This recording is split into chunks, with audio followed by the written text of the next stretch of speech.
On that note, ప్రపంచం అంతా America వైపు కాదు భారత్ వైపు చూస్తోంది అనడానికి ఒక నిలువెత్తు నిదర్శనం. స్వదేశానికి వచ్చి ప్రజల సేవలో మమేకం అవ్వాలి అంటూ ఎన్నో కార్యక్రమాలకి నాంది పలికారు గౌరవనీయులు డాక్టర్ పెమ్మసాని చంద్రశేఖర్ గారు, union minister of state communications address.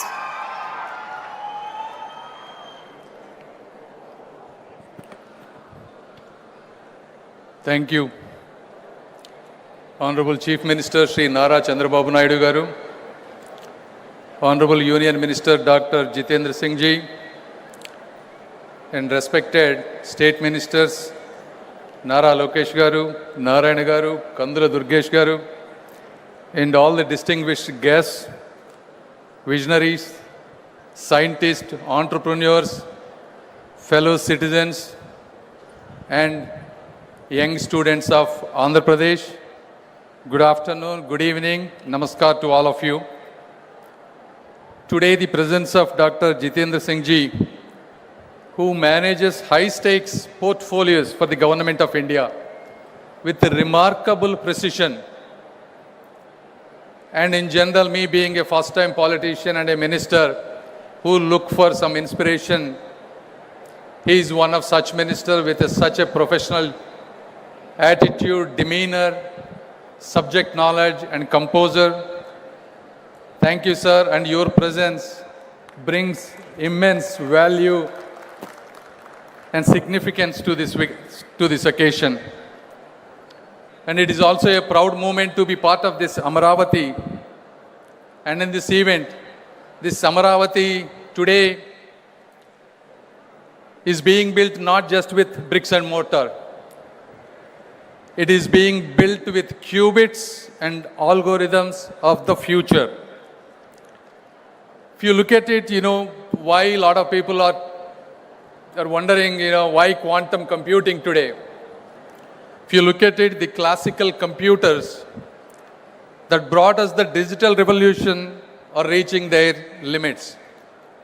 You look at Google quantum processor, it's all in 200 seconds what would take classical, even modern supercomputers days to weeks.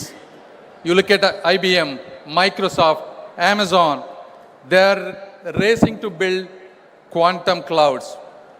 China has launched quantum satellites, and the European Union has invested billions in quantum research. Why? Because if you look at the last year alone, the quantum ecosystem generated $1 billion in revenue within a year. And by 2040, it is projected to reach close to $170 billion of revenue and also up to $850 billion of economic value when you combine traditional classical system with a hybrid quantum blend. The reason is, historically quantum computers have qubit errors. However, the threshold for those corrections are advancing rapidly.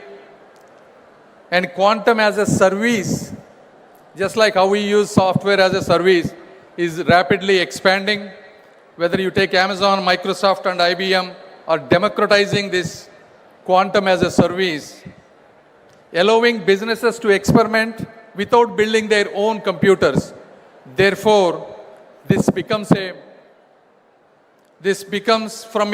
changes from lab curiosity to industrial capability. May not be for everything, but definitely for high value problems where classical systems struggle. And if you look at India is not starting from zero, unlike the other time when we had a classical computing.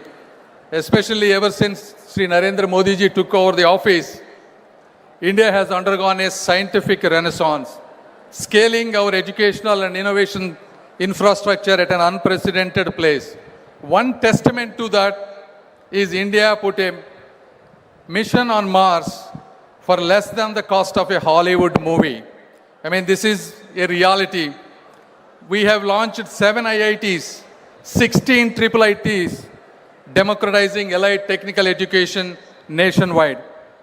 Startups from 300 to close to 200,000 plus, creating the world's third largest ecosystem in a decade. As others have mentioned, this national quantum mission alone has a budget allocation of 6,000 crore. But the real advantage of India is not just about this money. It is about the talent, cost effectiveness, and the momentum that we have at this stage. If you look at, if you have to hire a quantum engineer in California, you have to spend close to $300,000. But at the same cost, we can get 3 to 4 brilliant minds, and these people are hungry, educated, and are ready to learn. So at the same time, we don't need to reinvent the quantum mechanics. All we have to do is engineer applications, build algorithms, and create solutions to Indian problems. And then now you can ask, why Andhra for quantum? I will tell you why. Because the transformation has always come from those hungry enough to seize it. If you look at Silicon Valley, it started in garages. You look at Bangalore and Hyderabad, they became tech capitals not because they are predestined to, but because we have visionary people like Sri Nara Chandrababu Naidu garu who believed they should be.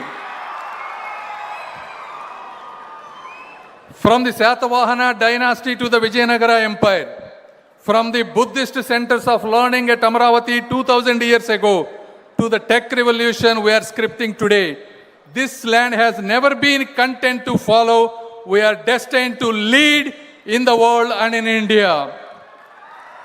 Andhra Pradesh has world-class educational systems and institutions. We now have the world-class infrastructure being built as a smart city from the ground up. Above all, as I said, we not only have Sri Nara Chandrababu Naidu garu who built and showcased high-tech city and Genome Valley. Now we have another support, Sri Nara Lokesh, building with the same spirit, guiding towards the next leap.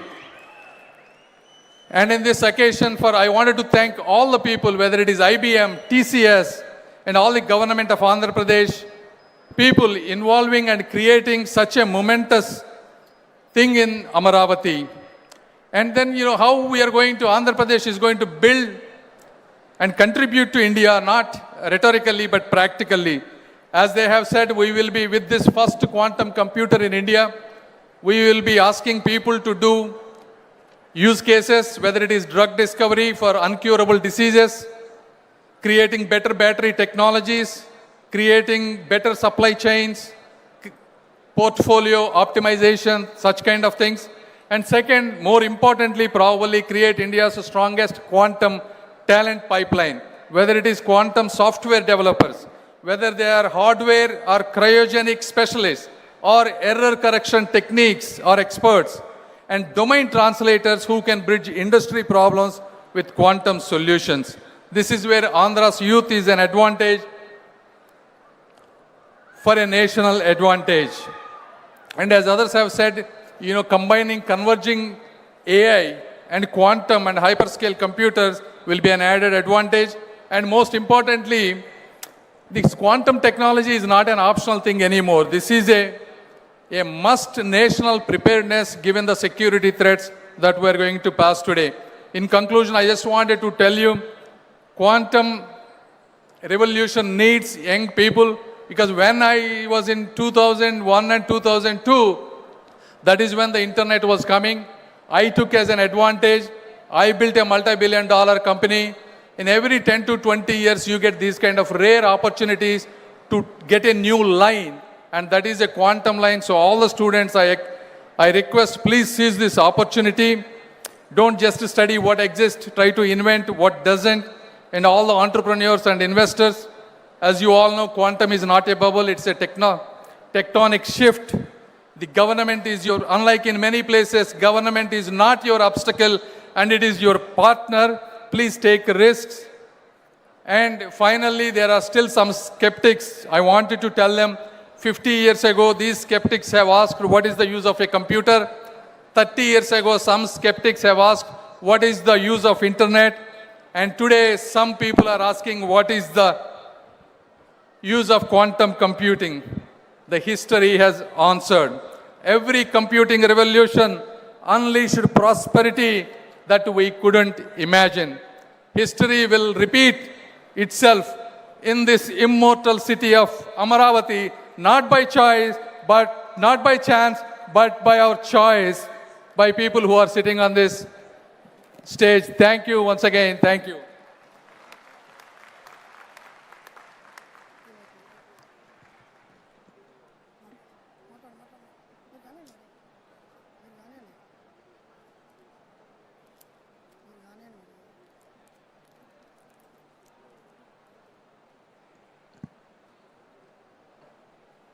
Thank you, sir. Thank you.